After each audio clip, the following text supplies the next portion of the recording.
사실 페이톤의 출시 당시 강조됐던 핸드메이드나 오버엔지니어링이란 공감하기 힘든 가치와 달리 골프, 파사트, 그리고 티구아는 마치 르꼬르 뷔지에가 본질에 집중하기 위해 거친 콘크리트를 사용한 것처럼 그 마감이나 소재에 집착하기보다 합리적인 선을 정말 잘 지켜내고 있습니다.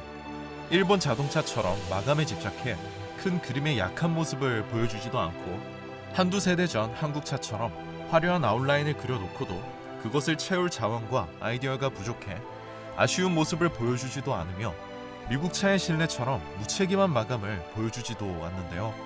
그렇게 대중을 위한 새로운 가치를 만들어낸 덕분에 폭스바겐은 어떤 럭셔리한 디자인 앞에서도 빛이 발하지 않았고 더 저렴한 디자인 앞에서 위화감을 만들어내지도 않는 새로운 것이 될 수 있었습니다. 하지만 대중적인 것을 지향한다는 일종의 착한 인상의 디자인을 한다고 해서 그것이 지속 가능한 것을 의미하지는 않는데요. 역사 속으로 사라진 수많은 명품 브랜드나 대중 브랜드들처럼 아무리 훌륭한 가치라도 지속 가능성을 고려하지 못한다면 잠깐의 유행에서 끝나고 사라질 수밖에 없습니다. 세계의 거장 르꼬르 뷔지에도 이를 잘 알고 있었다는 듯이 그의 인생 후반부는 이를 해결하는 데 집중하고 있습니다. 그것이 바로 공동체에 대한 고민인 것이죠. 여기서의 공동체는 같은 공간이나 지역에 모여 사는 사람들을 말하는 것이 아닌 종교 집단이나 부족 사회처럼 같은 가치를 공유하는 사람들을 의미하는 말인데요. 이들이 지속 가능성에서 중요한 키워드가 되는 이유는 같은 가치를 공유하는 사람들은 그들만의 사회를 형성해 그들을 위한 문화를 만들어내고 그들의 생태를 만들어낼 수 있어서 이를 통한 사회, 문화, 생태라는 지속 가능성의 세 가지 요소를 모두 지향할 수 있기 때문입니다. 그래서 르꼬르 뷔지에도 자신이 살았던 20세기의 공동체인 종교단체와 인도와 같은 신흥 독립국을 위한 디자인을 했고 그 사상이 롱샹 성당이나 라뚜레트 수도원 그리고 찬디가르와 같은 곳에서 표현되지만 안타깝게도 그는 이 공동체와 지속 가능성을 완전히 이루지는 못하고 수명이 다하게 됩니다. 그리고 오늘날 우리의 사회는 여러 의미에서 공동체의 개념이 사라져 가고 있지만 같은 가치를 공유하는 아주 특별한 집단이 있는데요. 바로 브랜드마다의 팬들입니다. 마치 애플의 팬들이 아이폰의 가치에 열광하고 다른 것을 배척하듯이 메르세데스의 M당이나 BMW의 B당이 스스로 정답이라 생각하는 것처럼 오늘날 영향력 있는 브랜드는 그들만의 공동체를 구성하고 있습니다. 그리고 폭스바겐은 대중적인 자동차 브랜드 중에선 유일하다 싶을 정도로 강한 공동체를 구성하고 있는데요. 이미 5, 60년대 히피 문화로 대중문화의 중심에서 공동체를 만들어내기도 했지만 서민의 포르쉐라 불리는 GTI를 통해 이룬 고성능 자동차의 인주화도 한몫했습니다. 많은 분들이 아시는 GTI의 탄생 일화처럼 대중적인 자동차들이 등장한 이후에도 아우토반의 1차로를 달릴 수 있는 건 소수만의 전유물인 값비싼 고성능 자동차에만 한정된 얘기였습니다. 하지만 폭스바겐은 가장 대중적인 자동차인 골프를 베이스로 한 GTI로 고성능 자동차마저도 대중의 것으로 만들어 버렸는데요. 이런 선구적인 가치와 도전 덕분에 폭스바겐은 어느 프리미엄 브랜드도 부럽지 않은 팬층을 가질 수 있었고 그 팬들은 BMW나 메르세데스의 팬들도 쉽지 않은 자동차가 그려진 옷을 어색함 없이 입을 수 있었던 것이죠. 아마도 이 정도의 대중성을 가지면서 이처럼 깊은 팬층을 가질 수 있는 브랜드는 애플 정도를 제외하면 찾아보기 힘들 것 같습니다. 게다가 2000년대 말과 2010년대 초반까지 폭스바겐이 보여줬던 효율적인 고성능은 폭스바겐의 가치를 진리에 가까운 것으로 보이게까지 했는데요.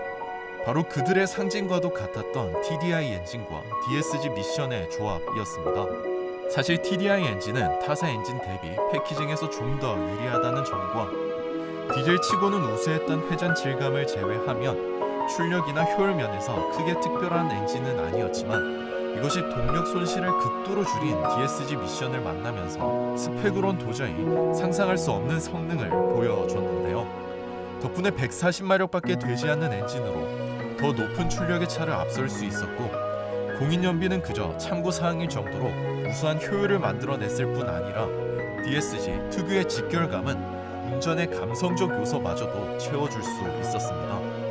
이를 두고 전문가들은 진정한 의미의 실용적인 것이라 표현하기도 했고, 스펙 위주의 사회에서 폭스바겐 혼자 진실을 외치는 듯이 골프, 파사트, 티구안으로 구성된 수평적인 라인업 속에서 스펙을 뛰어넘는 TDI 엔진과 DSG의 조합은 더 큰 것 없이도 행복할 수 있다는 것을 증명해 줬습니다.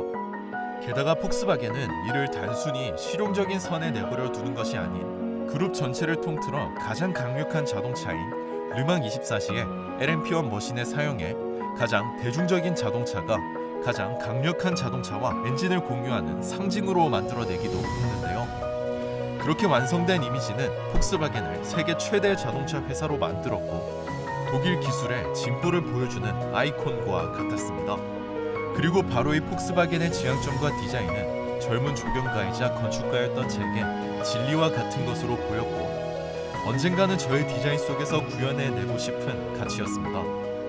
하지만 저와 같이 젊은 디자이너는 물론 당시 대부분의 전문가나 저널리스트도 이 TDI 엔진과 폭스바겐의 디자인이 그들을 점점 주류로 만드는 것을 넘어 크고 강한 것으로 만들고 있다는 것을 눈치채지 못했는데요. 대부분의 경우에 그렇듯 크고 강한 것은 스스로의 이미지와 위치를 지키기 위해 상상 이상의 에너지를 소비할 수밖에 없고 더 이상 에너지 소비만으로 이것을 유지하기 어렵게 됐을 때 결국 무너지는 것처럼 폭스바겐은 2015년 자동차 역사상 최악의 이슈 중 하나였던 디젤 게이트로 무너지게 됐습니다. 이를 통해 세계 최대 자동차 회사와 독일 기술 그리고 TDI 엔진이 보여준 가치는 진실이 아니었다는 것이 드러나게 되는데요. 물론 토요타의 급발진처럼 미국 내에서 커져가는 폭스바겐을 견제하기 위해 정치적인 음해였다는 시선도 있지만 폭스바겐의 지향점과 그 가치가 더 이상 지속 가능한 것이 아니라는 것만은 분명해졌고 이제 더 이상 예전과 같은 의미를 전달하지 못한다는 것도 너무나 명백해 보였습니다.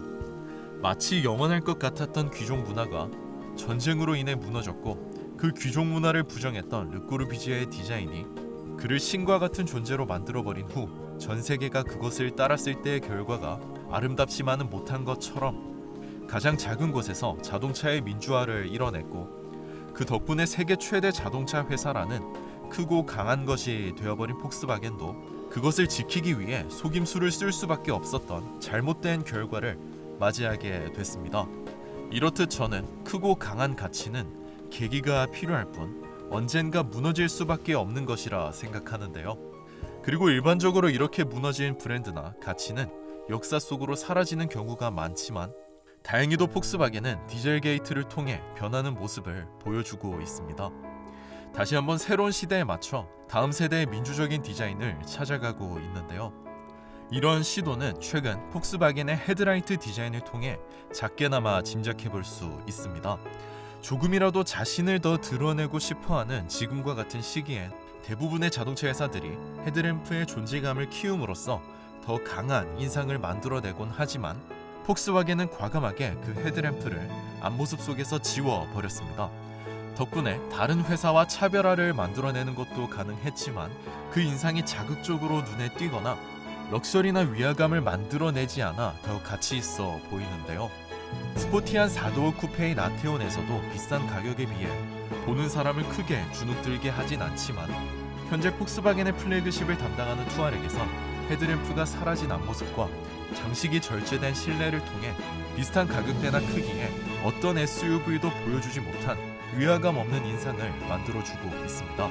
하지만 쉽게 눈치챌 수 있는 것처럼 이는 이전의 디자인에 비해 표현 방식만 바뀐 것일 뿐 더 깊은 민주적 디자인이나 다음 세대의 것을 찾아낸 것이라 말하기엔 힘들고 좀 더 리서치된 결과가 필요해 보이는 건 부정할 수 없습니다. 게다가 이 디자인은 전기차 시대 이전의 자동차에만 적용 가능하다는 것이 명백해 보이고 여전히 대부분의 모델이 TDI 엔진에 의존하는 모습을 보면 지금의 폭스바겐도 과도기에 있다는 것이 분명해 보입니다. 그런데 이런 모습을 비유하고 그 다음 단계를 위해 참고하기 아주 적절한 도시 이론이 있습니다. 바로 랜드스케이프 어바니즘이라는 것인데요. 대중적으로 잘 알려진 표현도 아니고 학문으로서 등장한 지도 얼마 되지 않은 탓에 지금의 폭스바겐처럼 과도기적 위치에 있는 것이지만 그 핵심을 요약하자면 이전까지 도시에선 빌딩이나 공원과 같은 시설들이 욕망을 자극하기 위해 크고 강함을 지향하고 존재감을 키우는 방향을 택했다면, 랜드스케이프 어바니즘은 빌딩과 시설들이 자신의 인상을 지우고 도시의 경관과 하나가 되는 것을 주장하고 있습니다. 마치 제네시스의 영상에서 언급했던 98+2의 디자인과 비슷하기도 하지만, 화려한 주인공을 위해 막대한 에너지를 쏟아붓고 그 에너지의 차이가 결국 소외계층이나 위화감을 만들어냈던 기성 건축이나 조경과 달라 의미 있어 보이는데요. 게다가 이 사상은 대상지의 크기에 집착하지 않고 그 주장이나 지향점을 증명하기 위해 완전히 새로운 것을 만들어내는 에너지 소비보다, 한때 도시의 주인공이었지만 지금은 버려진 폐공장, 폐선로 등의 포스트 인더스트리얼 사이트를 활용한다는 것도 특징입니다.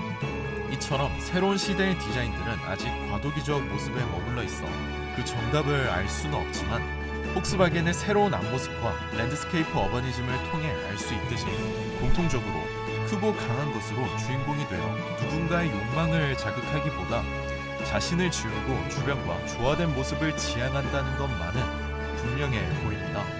그리고 이는 오늘날 대부분의 상품이 지향하고 있는 욕망을 자극하는 방식으론 절대 시도할 수 없는 개념이기 때문에 그 의미가 더 깊어 보이는데요. 지금까지의 역사에서 수많은 가치와 디자인들이 지속 가능성을 생각하지 못하고 크고 강함을 지향하다 사라졌듯이, 앞으로의 시대는 어쩌면 크고 강한 것이 주는 욕망에 휘둘리지 않고 본질을 찾고 지킬 수 있는 각자의 자세가 더 중요해질 것 같습니다. 이 본질을 망각한 모더니즘이 스스로 크고 강한 것이 돼버리자, 그들이 부정하고 칼날을 겨눴던 힘있는 자만 건축을 가지던 시절처럼 지금 우리 사회의 가장 큰 문제 중 하나인 지배의 불균형을 만들어 버렸는데요. 얼마 되지 않은 뉴스를 통해 접했듯이 누군가는 안전에 취약한 고시원에서 생을 마감할 수밖에 없었고, 거기서 살아남은 사람들조차 다른 고시원 말고는 갈 곳이 없다는 데 반해, 또 다른 한편에선 욕망을 전제로 한 부동산 투기로 다른 누군가의 연봉 이상의 돈을 번 것을 자랑으로 삼고 있습니다. 비록 그것이 크고 강해 보이는 것만은 사실이고 때론 진리처럼 보이기도 하지만, 과연 우리가 기댈 수 있고 우리의 삶을 맡길 수 있을 만한 가치인지는 세계 최대 자동차 회사가 만들어낸 크고 강한 환상이 디젤 게이트를 통해 한순간 무너진 것을 보면 진실이 아니란 것만은 알 수 있습니다.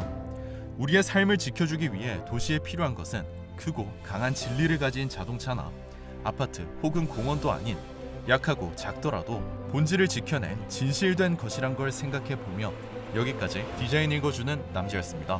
영상 재밌으셨으면 좋아요, 구독하기 부탁드리겠습니다.